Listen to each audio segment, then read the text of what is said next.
What is up, YouTube fragrance family and friends? I'm Tommy with Studio Sense and welcome to another video today. I've got 10 fragrances that are gonna smell like you paid top dollar for them, and they're very, very affordable. So when we come back, we're gonna take a look at these 10, talk about them, that and more, so stay tuned.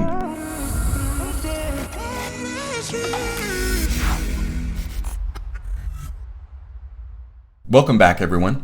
Today we're going to be looking at 10 fragrances that are all to a T very expensive smelling. Each one of them smells so good it's easy to imagine that you dropped a couple $100, and yet they're all very affordable. So let's go ahead and jump right in. Our very first scent we're going to look at is from the house of Cerruti. Not only is Cerruti 1881 Bellanate a hidden gem, it's one of the more expensive smelling hidden gems. And in much the same way that Tommy Bahama Maritime Deep Blue used a ton of like floral notes to emulate like blue, like the deep blue sea or oceanic feel. This doesn't have an aquatic or oceanic feel to it, but it's just got a darker, more, well, it uses like key lime, night blooming jasmine. There's also a combination of nice creamy vanilla, nutmeg, and cinnamon to give it an excellent presence. This is one of those scents that when you wear, you're like, I paid that for this? If you don't own this and you like blue fragrances that are a little bit deeper, richer, and more complex, I highly recommend 1881 Bellanate. Next up in our scents that smell extremely expensive but are affordable is from the house of Chopard. Chopard Amber Malachi is one of those fragrances that everyone can find something to like about. If you like amber fragrances, and who doesn't like amber, honestly, this one opens with some frankincense and orange blossom combination. Then you get into that amber and papyrus in the heart, and then it just goes full turbo with some cistus and bourbon vanilla in the base. It's a relatively simple linear scent that envelops you in a warm, resinous, resonating vibe. This is very deep. It's very full. This one smells like you're wearing an expensive Tom Ford fragrance, but it's extremely accessible. Chopard's Amber Malachi.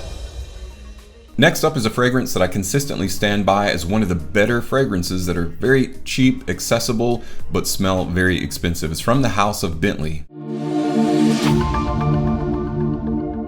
Bentley For Men Absolute is lightly dry and dark in tandem. It's like basking in the shade of a giant limestone boulder with a pack of No. 2 pencils jammed in your face. And if that doesn't sound super intriguing, it's a lightly dry fragrance, but it's got really nice dark overtones to it. It's extremely masculine and unique and makes you want to risk raising your hand at $1 million auction. It is a very expensive smelling fragrance, but it is very accessible, very affordable. That is Bentley For Men Absolute.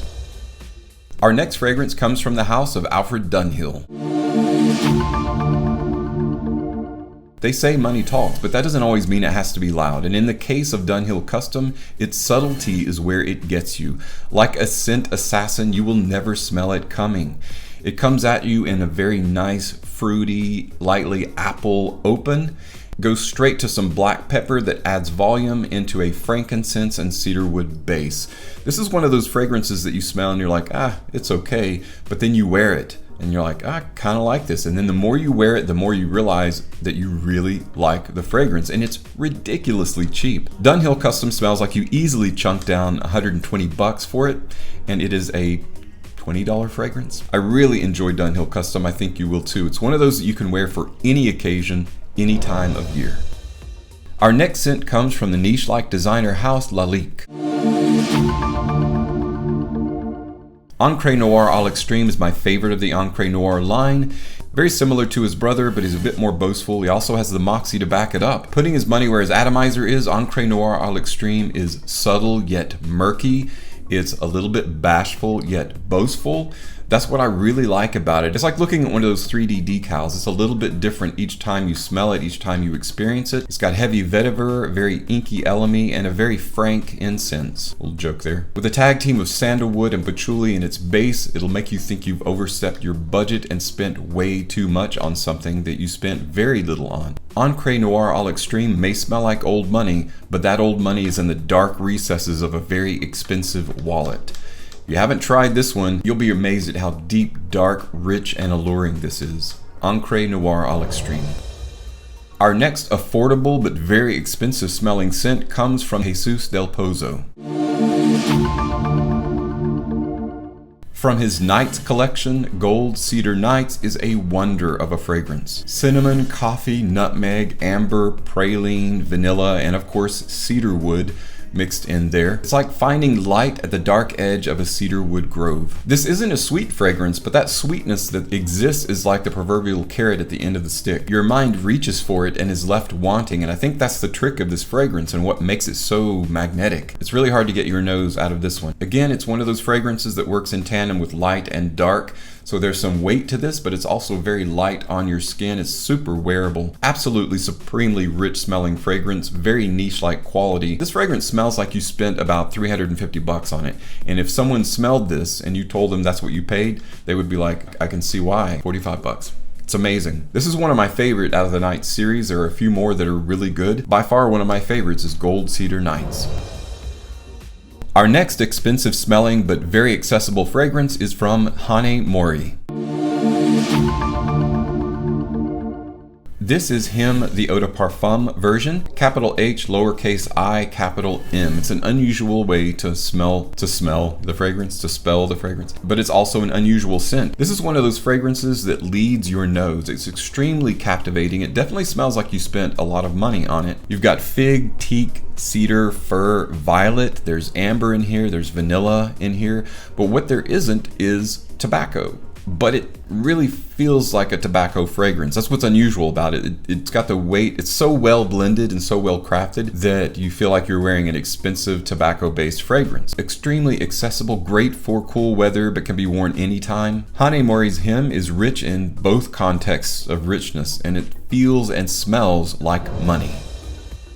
Our next scent is a classic man's fragrance from the house of Charon. A year before Back to the Future came out, Les Trois Hommes de Charon, or Third Man, was launched, being the eponymous barbershop fougere, but with a kind of lightness of being that was more Givenchy than brutish. This still has an air about it that helps keep it relatively unique among the barbers of the shop. With a definitive top shelf vibe to it, this opens with a very citrusy bergamot, lemon, orange, but goes straight for the spicy punch with clove, coriander, lavender, and then you've got, I think, oak moss and patchouli or vetiver in the base that gives it that dry, sharp, green, gentlemanly feel. And that's what makes this a classic masculine fougere and also smells like money. Our next fragrance is from the house of Versace. What can I tell you about the Dreamer that it won't tell you itself? It's a heady and sometimes confusing olfactive choreography, but it tells a story in scent better than most fragrances of its type. It's a heavily floral yet extremely masculine scent. It's got juniper, artemisia, iris, lily, amber, tobacco leaf. It's very peaceful, it's very calming, but it also has that Versace exclusive factor. It's got that feeling of aristocracy. It smells like money, it smells like power, but it smells like a very metered power. It's like one of those show don't tell. Like the most powerful people in the world are those that don't have to tell you that they're powerful. They just walk into a room wearing Dreamer. But this is extremely inexpensive and it's very accessible. If you want to smell like you spent money on something, the Dreamer's the way to go. Our last scent is from the very affordable house of Zara. Zara 9.0 is, well, if you go there looking for it now, you're going to find Zara 9.0 Classic because they have a Zara 9.0 Extreme, but it's basically the same fragrance. While not being a direct clone of Dior Homme, this smells very similar to Dior Homme. Whether you're talking about the Dior Homme Intense, the new 2020 Dior Homme Intense, or the previous iteration, this smells very similar. This has got a really nice iris note, but it's surrounded by amber, juniper, you've got pepper, black pepper, you've got cardamom, got bergamot. It's just a wonder, coriander. For being a very cheap fragrance, this is the one. Like if you want to purchase any fragrance from the house of Zara that smells like money, Zara 9.0 or now 9.0 Classic or even 9.0 Extreme is going to be the way to go. Well guys, that's it for my 10 fragrances that smell expensive but very affordable. For designer fragrances, these are all fantastic. They cover a wide variety of environments, all season wear. If you own any of these fragrances or have experience with them, let me know what that experience has been like. And if there are other fragrances that you feel like smell like money, please share that with everyone in the comments. I'm sure there are still several out there that I've missed in this list. Thanks so much though for checking out today's list and this video. As always, thank you so much for your support on my channel. I'm Tommy with Studio Sense, and I'll see you tomorrow.